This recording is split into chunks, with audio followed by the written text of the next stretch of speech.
আপনাকে অসংখ্য ধন্যবাদ। আমি এখন দাঁড়িয়ে আছি ইতিহাস খ্যাত, উপন্যাস খ্যাত,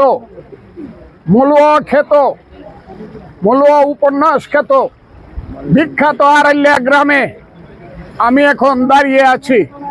সেই আড়াইলিয়া গ্রামের ঠিক সোজাসুজি দক্ষিণ দিকে হলো ইটনা উপজেলার হেডকোয়ার্টার এবং এর দৈর্ঘ্য হলো প্রায় 14 কিলোমিটার।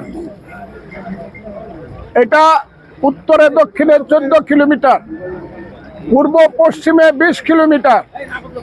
এইটা হলো বর্তমানে ইটনা অষ্টগ্রাম মিঠামনের সবচেয়ে বড় হাওয়ার এলাকা।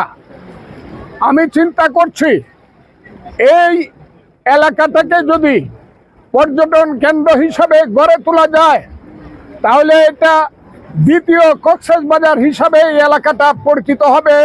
হাজার হাজার মানুষ প্রতিদিন এসে তাদের এই দুঃখের মধ্যেও একটা আনন্দের নিঃশ্বাস, বুক ভরা বাতাস তারা নিতে পারবে তাদের অন্তরের মধ্যে। এবং তারা এইখানে এসে ফ্রেশ মাছ, যে মাছ মিঠা পানির মাছ বাংলাদেশে আর কোথাও হয় আমি অতটা জানি না, ফ্রেশ মাছ এইখানে, ফ্রেশ এয়ার, সব কিছু এখানে উপভোগ করতে পারবে।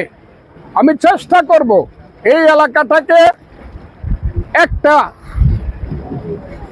পর্যটন এলাকা হিসাবে গড়ে তোলার জন্য ইতিমধ্যে আমি বিমান এবং পর্যটন মন্ত্রীর সঙ্গে কথা বলেছি। আমি আমাদের দেশের বর্তমান সুযোগ্য প্রধানমন্ত্রী জনাব তারেক রহমান সাহেবের সাথে এইবার গিয়ে কথা বলবো এই ব্যাপারে। হাওর এলাকার ব্যাপারে যা করতে হয় করব, তবে এর চেয়ে সুন্দর হাওর বাকি এলাকাতে খুব কমই আছে, যেটা আড়াইলিয়া এবং ইটনার হাওর। আপনাদের সকলকে ধন্যবাদ। কইতাছি ওনাদেরকে আগে বুঝাই দিই, এর চেয়ে সুন্দর হাওর ইটনা মিঠামন অষ্টগ্রামে নাই। মূল হাওর যেটা ছিল বড় হাওর, এটা বান দিয়ে নষ্ট করে, তাই না? বুঝছেন আপনি কথাটা? আমি এই এলাকাটাকে একটা, আপনারা আমাকে সহযোগিতা করে এখন